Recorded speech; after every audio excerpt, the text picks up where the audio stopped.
আচ্ছা মা, এটা তুমি কি রাঁধছো? আমি ফকির দেয়া কি আমি মানুষ না? এই না খাবার কি মাসে খায়? কেন চাচি, খাবারের মধ্যে কি হয়েছে? মজা হয় নাই? আমি তো খুব ভালো মতোই রান্না করছি, মশলা টশলা সব কিছু দিয়েই রান্না করছি, আদা রসুন জিরা সব তো দামি দামি মশলাই দিছি, তাও মজা হয় নাই? খালি কি দামি দামি মশলা দিলে মজা হয়? তুমি যদি কম দামে নুনই না দাও তাহলে কি ওই খাবারটা স্বাদ হয়? কি কোন চাচি, নুনের এত গুণ, নুন এত মহামূল্যবান? এনে কি কও? অবশ্যই নুন খুবই দামি জিনিস। নুন ছাড়া কি কোনো খাবার খাওয়া যায়? আপনার মুখে কিন্তু এই কথা মানায় না। নুন হইছে কম দামি জিনিস, সবথেকে পচা জিনিস, নিকৃষ্ট মানের জিনিস। ঠিক কইছি না আমি? আচ্ছা মা, তোমার কণ্ঠ শুনে কেমন যেন আমার চেনা চেনা লাগতেছে। তোমার মুখটা কি আমি একটু দেখবার পারি মা?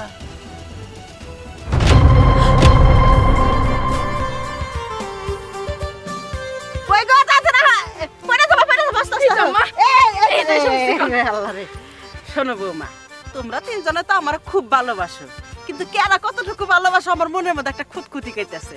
আচ্ছা তোমার প্রথমে জিজ্ঞেস করি, তুমি আমার কিরম ভালোবাসো? আম্মা, এই কথা আবার জিজ্ঞান লাগে? আপনি জানেন না আপনাকে আমি কতটা ভালোবাসি? আমার জীবনে থেকে বেশি ভালোবাসি, একবারে মিষ্টি গুড়ের মতো ভালোবাসি। আমি জানতাম আমার ছোট বৌমা আমার খুব ভালোবাসা, একদম গুড়ের মতো। আমি কি মিষ্টি, আমি কি মিষ্টি। আচ্ছা মেজু বৌমা, তুমি আমার কিসের মতন ভালোবাসো? তোমার ভালোবাসার প্রমাণটা দাও তো।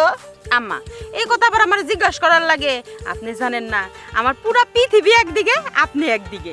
আম্মা, আমি না আপনার চিনির মতো ভালোবাসি, যে মিষ্টির কোনো তুলনাই হয় না। মিস বৌমা আমার চেনির মতন ভালোবাসে বাইস্তে।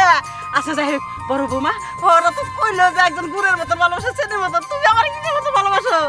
আম্মা, আমি আপনারে নুনের মতো ভালোবাসি। কি? তুমি আমাকে নুনের মতন ভালোবাসো? যেটা পৃথিবীর মধ্যে সস্তা জিনিস, যেটা তিতা জিনিস, সেই নুনের মতো তুমি আমার ভালোবাসো? তার মানে তুমি আমার ঘৃণা করো?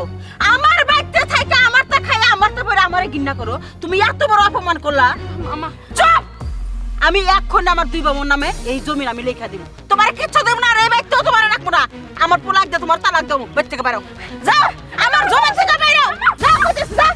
ফকিনের বাচ্চা, কত বড় সাহস আমার নুনের মতন ভালোবাসা!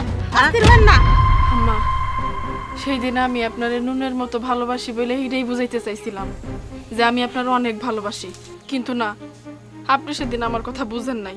আপনি বুঝছিলেন উল্টা। আপনি ভাবছেন নুন হইছে তিতা জিনিস, কম দামি জিনিস। আমি হয়তো আপনারে ভালোবাসি না, সহ্য করতে পারি না, এটা ছিল আপনার ভুল ধারণা। আর আপনার যেই দুই ছেলের বউ বলছে আমি আপনার গুড়ের মতো ভালোবাসি, চিনির মতো ভালোবাসি, আপনি তাগোই ভালো মনে করছিলেন। তাগো কথা শুই না আপনি আমার বাড়ি থেকে বাইর করে দিয়েছিলেন। আপনি যে আমার উপর কত বড় অন্যায় করছিলেন সেটা আপনি তখন বুঝতে পারেন নাই। এখন আপনার কাছে মনে হইতেছে না নুন অনেক মূল্যবান জিনিস? সেই দিন যদি আপনি এই কথাটা বুঝতেন তাহলে এত বলে ভুল করতেন না। যাগোর জন্য আপনি এত কিছু করলেন, যারা আপনার গুড়ের মতো ভালোবাসে, চিনির মতো ভালোবাসে, তারা কই? এখন আপনি রাস্তায় রাস্তায় ভিক্ষা করে কেন খাইতেছেন আম্মা? নিজের মতো করে একটা জিনিস সাজায় গুছে আপনি আমার বাড়ি থেকে বাইর করে দিলেন। শুনেন, সব মিষ্টি কথা কিন্তু মিষ্টি না, অনেক সময় তিতা কথাও মিষ্টি।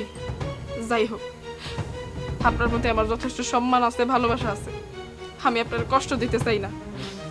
খাওয়া দাওয়া কইরা এখান থেকে আপনি চলে যান। বৌমা, আমি তোমার সাথে অন্যায় করছি, অবিচার করছি, এই ফল আমি পাইছি। তুমি আমার ঘরের লক্ষ্মী আছিলে, আমি চিনতে পারিনি তোমাকে। আমার ঘরের লক্ষ্মীর আমি যেদিন থেকে বাই করে দিছি, ওই দিন থেকে আমার দুইটা পোলাবো আমার ভালোবাসাদের সম্পত্তি সবকিছু লেখে নিয়ে আমার রাস্তায় বাই করে দিছে। কেউ আমার এক মুঠ খাইবার দেয় না, পেটের খিদে এই প্লেট নিয়ে নামছি, আমি ভিক্ষা করি। ও মা, তোমার সাথে না আমি অনেক বড় অন্যায় করছি, উপর আল্লাহ আমার ক্ষমা করবো না, এই জন্য তো আমার রাস্তায় ভিক্ষা করে খাওয়া লাগতেছে। তুমি আমার মাফ করে দিয়া আমার বাড়িতে তুমি ফিরে চলো বৌমা। না মা, আমি আপনার সাথে ফিরে যাবো না। আপনি অনেক দেরি করে ফেলাইছেন। আমি অনেক দিন আশায় বুক বইতে আসছিলাম যে হয়তো বা আপনি আসবেন, আইসা আমার ঠিকই নিয়ে যাবেন, কিন্তু না, আপনি আসেন নাই। এখন আমার সংসার আছে, আমার একটা ফুটফুটে বাচ্চা আছে, আমার এই সংসার ফালা রেখে আমি কই যাবো? আমি কোথাও যাবো না। আসলে কি জানেন আম্মা, আমি আমার এই সংসারে, আমার সন্তানরে, আমার স্বামীরে নুনের মতোই ভালোবাসি, এখান থেকে আমি কোথাও যাবো না। আরেকটা কথা কি আম্মা জানেন, বিশ্বাস আর ভালোবাসা হইলো কাজের মতো, যদি একবার ভেঙে যায় আর জোড়া লাগে না, আর যদি জোড়া লাগেও সেটার একটা ক্ষত থাইকা যায়।